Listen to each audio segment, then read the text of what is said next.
ఒక వ్యాపార లావాదేవీ వివాదం కాస్త రాజకీయం ఎంటర్ అయ్యి రాజకీయం కారణంగా చివరికి ఒక ఆర్యవయస్సు మహిళ ఆత్మహత్యాయత్నం చేసుకున్నటువంటి సంఘటన ఇది.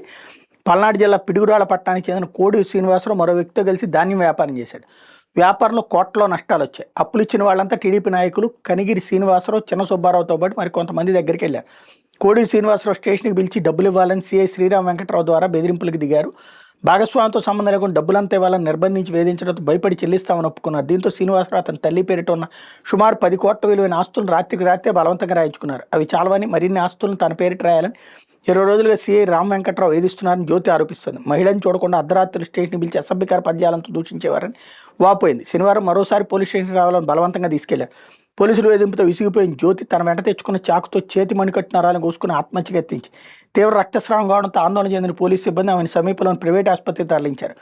టీడీపీ నాయకులతో కలిసి పిడుగురాళ్ల పట్టణ సిఐ శ్రీరామ్ వెంకటరావు చేస్తున్న సివిల్ దందా వెలుగులోకి వచ్చినాయి. శ్రీనివాసరావు కుటుంబ సభ్యులపై కేసు నమోదు కాబోయిన కొన్ని రోజులుగా స్టేషన్లో నిర్బంధించి ₹1,00,00,000 విలువ చేసి ఆస్తులను అధికార పార్టీ నాయకుల ప్రోద్బలంతో బలవంతంగా రాయించారు. సిఐ వెంకటరావు ఆగడాలపై ఇప్పటికే హైకోర్టులో పలు ప్రైవేట్ కేసులు నమోదయ్యాయి. పిడుగురాల పోలీస్ స్టేషన్లో జరిగిన సివిల్ పంచాయతీపై పల్నాడు ఎస్పీ బి కృష్ణారావు ఆరాధీశారు. బాధితురాలతో ఫోన్లో మాట్లాడి వివరాలు సేకరించారు.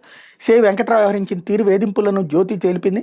తన భర్తను స్టేషన్లో నిర్బంధించి ఆస్తులను బలవంతంగా రాయించుకున్నాను, విచారణ జరిపి న్యాయం చేయాలని కోరినట్టు ఆమె తెలిపింది. పరువు పోయిన తర్వాత బతికున్న ఒకటే చచ్చినా ఒకటే అంటూ జ్యోతికి కంటతడి పెట్టడానికి వైద్యానికి నిరాకరించింది. వైద్య సిబ్బంది ఆమెను సముదాయించి ప్రాథమిక చికిత్స అందించారు. రాత్రి వేళ తనతో పాటు కుమార్తెను అర్ధరాత్రి 12 గంటల వరకు పోలీసులను నిర్బంధించారని తెలిపింది. మహిళని కూడా చూడకుండా సిఐ శ్రీరామ్ వెంకటరావు చెప్పలేని భాషలో దూషించడమే కాకుండా చిత్రహింసకు గురి చేశారని ఆవేదన వ్యక్తం చేసింది. బంధువులు వచ్చి బతిమలాడితే ఇంటికి పంపించారని తెలిపింది.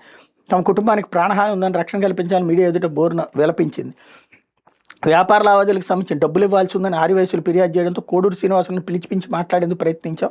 అతను అందుబాటులో లేకపోతే భార్య జ్యోతిని పోలీస్ స్టేషన్కి పిలిపించాం. ఆమె వచ్చేటప్పుడే చిన్న చాకు తెచ్చుకుని చేతిని కోసుకోవడంతో రక్తస్రావం అయింది. వెంటనే ఆమెను ఆసుపత్రికి పంపించి చికిత్స చేయించి ఇంటికి పంపాం. అంతకు మించి ఏమీ జరగలేదంటూ శ్రీరామ్ వెంకటరావు స్టేట్మెంట్ని ఇక్కడ సాక్షి హైలైట్ చేసింది. ఇందులో 2 కోణాలు కనబడుతుంది. ఒకటి, సివిల్ సెటిల్మెంట్ చేయొచ్చా, పోలీసులు చేయకూడదు. కానీ పాపం మరి వాళ్ళ డబ్బులు ఎక్కడి? ఇప్పుడు 10 కోట్ల ఆస్తులు రాసిందంటే, అంటే 10 కోట్ల రూపాయలు రాసి ఇచ్చారంటే 12 కోట్లు 15 కోట్లు అప్పు ఉంటేనే కదా.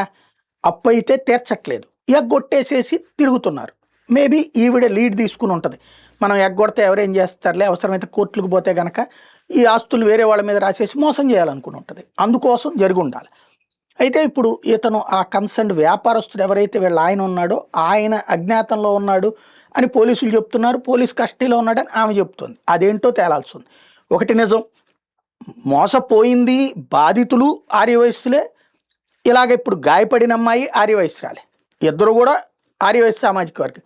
తోటి కులస్తులనే మోసం చేసి వాళ్ళ డబ్బులని ఇక్కడ ఆస్తుల కింద మలుచుకుంటామా, లేదా నష్టం జరిగింది ఆస్తి అమ్మిచ్చేయాలి వాళ్ళకి, ఇవ్వకపోతే తప్పే కదా.